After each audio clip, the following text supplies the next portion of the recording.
Hey guys, I'm Lee from Lee Likes Music, the place to share, explore and learn about rock music from Bandcamp. And today we're going to take a look at another obscure but still good rock album. It's an album by a band called Amplifier, and it's called Trippin with Dr Faustus. So that's coming up.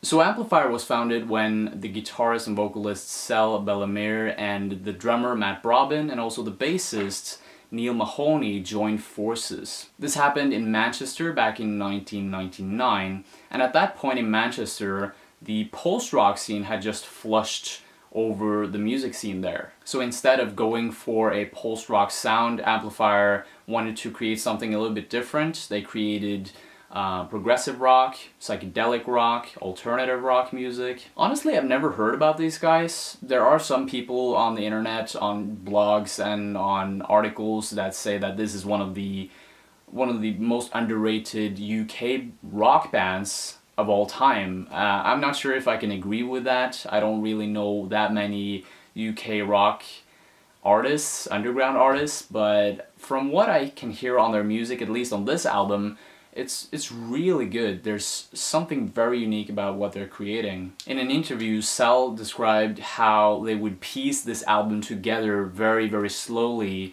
It was a very tedious process that happened over 2 years. Sel was basically sitting in this box-shaped room and putting the album together piece by piece. He would occasionally get together with Matt, the drummer. They would set up microphones in their recording studio, like in the middle of the night sometimes. And just so you know, this was a self-released album. They did it all themselves. And another thing that is really interesting about the recording process of this album is that it was all recorded on tape. They used this old-fashioned Autro tape machine that the band had to restore themselves. They used that to record, and I don't know exactly what distincts the sound. Some people say that, you know, old recording techniques give a much warmer and more real sound compared to digital recordings, but yeah, I'm not quite sure. By using this tape machine, they only had 24 tracks to record onto, which meant that they really didn't have that much space. They couldn't record too many amps and bass tracks and stuff like that. So they were very limited when it came to, for example, how many pieces in the drum kit they could record, and also the amps. Sel is very famously known for using a lot of different amps in his recordings. He was just constricted to use very few ones. Anyways, enough background story, let's jump right into the review. So the songs that I'm gonna mention now are the songs that stood out from the album, at least to me. The first one is called Rainbow Machine, the first song off of the album. The start of the song is quite anthemic and lofty, and right after that it throws itself into this very hard-hitting, crunchy guitar riff. This song, to me, it sounds like a classic hard rock song, but at the same time Amplifier manages to put so many details in here. There are so many alterations after you've heard the first verse and it gets to the second verse, for example, or the second chorus. There's always some type of alterations that really makes it familiar but also novel to listen to this. I wouldn't say that it's the most outstanding track off of the album, but it is definitely something that just, you start to like it more and more as you listen to it. Do not delay, morning is waiting to take you away on a ride to the heavens with rainbow. When I was checking out this album for the first time, I was actually skipping it because immediately this song sounds very standard, but the thing is with a lot of music that you have to pierce through that initial bubble, sort of, where you see music as, you know, you base it on your first impression. You base your whole impression off of your first impression, and that can be really weird and really dumb sometimes, because with some music you just need to take more time. The second track that I really enjoyed is called Freakzone. It's the second track. You get introduced to this track through this wall of noise that just comes roaring towards you. Again, it's a very drum and guitar dominated intro. Really catchy melody here. The whole first portion of the song feels quite epic, just like the previous one, and it feels quite repeatable during the first 2.5 minutes. It's quite a lot of repetition, it's a typical hard rock track, but then at, I think it's 3 minutes and 35 seconds in, something really remarkable happens. At 3:35 into the song, after hearing several verses and I think some pre-choruses as well, we are introduced to the frickin' chorus.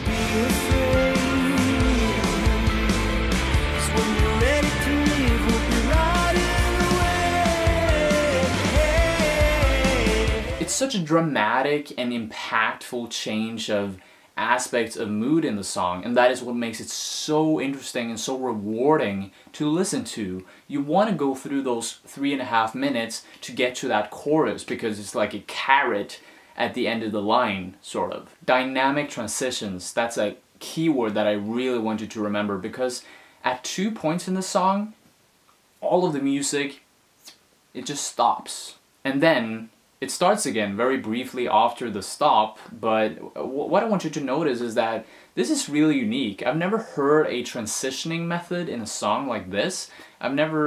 Probably I've heard it somewhere before, but it is not something that people in rock music or pop music use a lot. They never stop the music and then start up again with a different section. It's so odd, it's so off-cutting in a way. I also want you to notice how in the last section of the song, last minute and a half or so, the song gradually slows down in tempo, and it slows down so slowly that it almost sounds like the song is evolving into a different song. The last thing that I want to mention about Freakzone is the vocals in the chorus. Cell's vocals at the end of some of the phrases he gives in the chorus, too far away. It's just, he sings with such a sore voice and he's screaming at the same time, and he's singing in such a convincing way that, you know, in your mind you just have to sing it for yourself, or you start to sing it for yourself like I just did here, because it's so believable what he is singing. He is truly, it seems like he's truly convinced himself and invested in performing the song, and that is something that I just love to hear in any type of music. It just makes it so much more enriching to listen to, because you can really hear it when people invest their feelings into their art. It is something that it is just so clear to me. Now the next song that really made a huge impact on me is the 7th song, and yes, I know I'm jumping over a whole bunch of songs here, but I just want to pick out the top of the cake, sort of, the best pieces. So the 7th track is called Anubis. It's a folk song. It's quite different from all of the other songs. It's definitely sticking out from the rest in terms of the soundscape. And you can hear that it is a very clear folk song by listening to the chord progression, the finger playing. He's using an acoustic guitar, which is kind of typical for that genre. And he's also, there's also a very stripped down soundscape here, which is really nice. It adds a lot to the mood and just the whole atmosphere.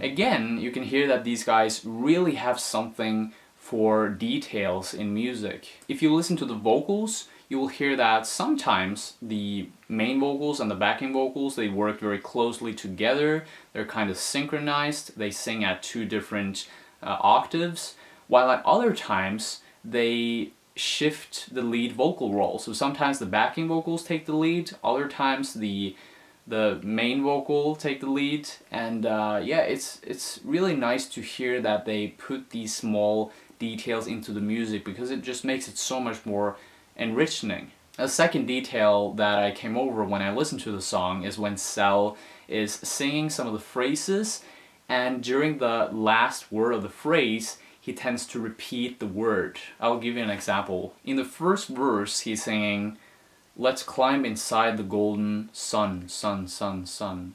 He is repeating that last word, that last phrase, and yeah, it kind of adds to the dreaminess of the whole soundscape. Cell is already singing in this very eerie and soothing fashion, so it just adds another level to that lullaby-esque feel or concept that they're going for in the song. Now, the last track that I want to mention is called Supernova. It's the 8th track. It starts off with these whizzing sounds from an electric guitar before it suddenly just jumps right into the soundscape that sounds very curious and spacey. There's a synth or maybe an electric guitar in the background with some effects that makes it sound very mesmeric and psychedelic in a way, and it gives the whole song this mysterious and dark atmosphere. Now the chorus, man, it's just so epic, it's so ginormous, it is such a stark contrast to the verse that it's, man, it's such a huge climax when you get there. And I guess we'll see. 'Cause it's been on my mind. It sounds so angelic and so euphoric. It's almost like the verse plays the role of being this lowbrow, kind of mysterious part of the song that is kind of hiding the real intention, hiding the real angle or direction of the song, but then the chorus comes in and plays the role of the part that reveals everything. It opens up the whole song and it just explodes. It's, man, this song is so amazing. If we take a look at the structure of the song, it is so simple. It is based on a verse, a chorus, a verse, and a chorus, and what comes after is a solo and then an outro. And yeah, it's really simplistic, but what is so unique about the song is not the structure, it's the synergy, especially between the verse and the chorus. It is such a huge contrast, while at the same time it fits so perfectly together. I'm having a hard time describing how it all works. Now, talking about some of the other tracks. I like the other tracks. Some of them feel a bit passable, other ones are unique. They have this kind of discordant feel to them. They sound like a typical hard rock song, some of them, while other ones mix hard rock, progressive rock, and some more discordant and tension-building themes. The thing is that these songs that I've just mentioned, they are so extremely good that they push through the roof of the album, while some of the other songs, they feel so much worse compared to these highlights. It's hard to compare these songs because the quality level is so different.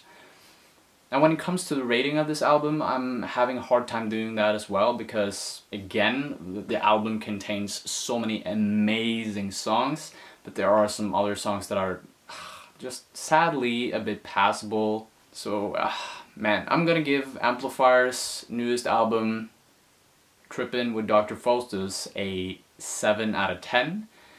And you just have to listen to this album, but then again, it might not be the best album, it might not be outstanding. I hope it is for your sake, but for me it was really good, but at the same time it was held back by some of the other tracks. So yeah, thank you so much for watching. I'm definitely going to check out Amplifier more. Maybe there will be more reviews of their albums in the future, I don't know.